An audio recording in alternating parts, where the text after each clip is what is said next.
ایک دن حضور سیر کرتے ہوئے باہر تشریف لے گئے. وہاں ایک قافلے نے پڑاؤ کیا ہوا تھا اور ان کے وہاں اونٹ چل رہے تھے. ایک سرخ رنگ کا اونٹ حضور کو پسند آ گیا. قافلے والوں سے کہا کہ بیچتے ہو؟ انہوں نے کہا جی ہم بیچتے ہیں. کتنے کا بیچتے ہو؟ کہا اتنے کا. سودا طے ہو گیا. حضور فرمایا میں تاجرانہ غرض سے تو آیا نہیں تھا، میں تو سیر کے لیے آیا. یہاں تمہارا اونٹ مجھے پسند آ گیا تو میں اس کا خریدار بن گیا. میں اپنے شہر میں جا کر اس کی قیمت تمہیں بھیج دوں گا. اونٹ پکڑا اور حضور سوئے مدینہ چل دیے. جب تک حضور دکھائی دیتے رہے وہ حضور کو دیکھتے رہے.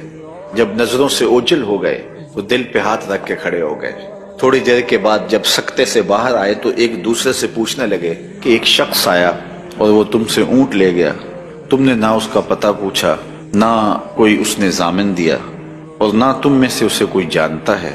یار سب کی عقل پہ پردہ آ گیا، کسی نے اس کا پتہ پوچھ لیا ہوتا. ایک بولا یار جب وہ بات کرتا تھا اس کے منہ سے پھول جھڑتے تھے. دوسرا کہنے لگا جب وہ مسکراتا تھا تو سامنے والے پہاڑوں پہ عکس پڑتا تھا. ایک کہنے لگا میں تو اس کی آنکھیں ہی دیکھتا رہ گیا. کہا جو بھی ہوا تم اس کے حسن میں کھو گئے اور وہ اپنے حسن کا جادو جگا کے قیمتی اونٹ ہتھیا کے لے گیا. تو جب انہوں نے یہ بات کہی تو امام زرقانی لکھتے ہیں کہ اب تک خاموش بیٹھی قافلے کے سردار کی بیوی نے خیمے کا پردہ سرکایا اور ان سے مخاطب ہو کے کہا خبردار اس کے خلاف کوئی بات کی. اللہ کی قسم میں نے ایسا شخص دیکھا ہے کہ جس کا چہرہ چاند کا ٹکڑا ہے. خبردار اس کے خلاف کوئی بات کی، اس کی ضمانت میں دیتی ہوں. اگر وہ قیمت نہ دینے آیا تو قیمت مجھ سے وصول کر لینا. انہوں نے کہا اچھا تو اسے جانتی ہے؟ کہا واللہ میں بھی اسے نہیں جانتی. تو کہا پھر ضمانت کس بات کی دے رہی ہے؟ کہا جب تم سودا کر رہے تھے میں نے خیمے کی اوٹ سے اس کا چہرہ دیکھا تھا، اور جس کا چہرہ اتنا سونا ہو وہ جھوٹ بول ہی نہیں سکتا. کچھ دیر گزری، حضور علیہ السلام کے فرستادہ اشخاص حاضر خدمت ہو گئے.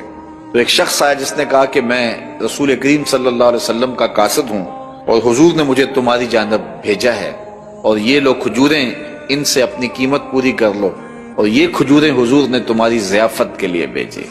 انہوں نے کہا کہ قیمت تو ہم لیں گے لیکن بتا وہ پیارا رہتا کدھر ہے؟ انہوں نے کہا کہ وہی یہ کھجوروں کے جو جھنڈ دکھائی دیتے ہیں یہی اس محبوب کا ڈیرا ہے. امام زرقانی لکھتے ہیں کہ سارا قافلہ اٹھا اور حضور کے قدموں میں جا کے بیٹھ گیا.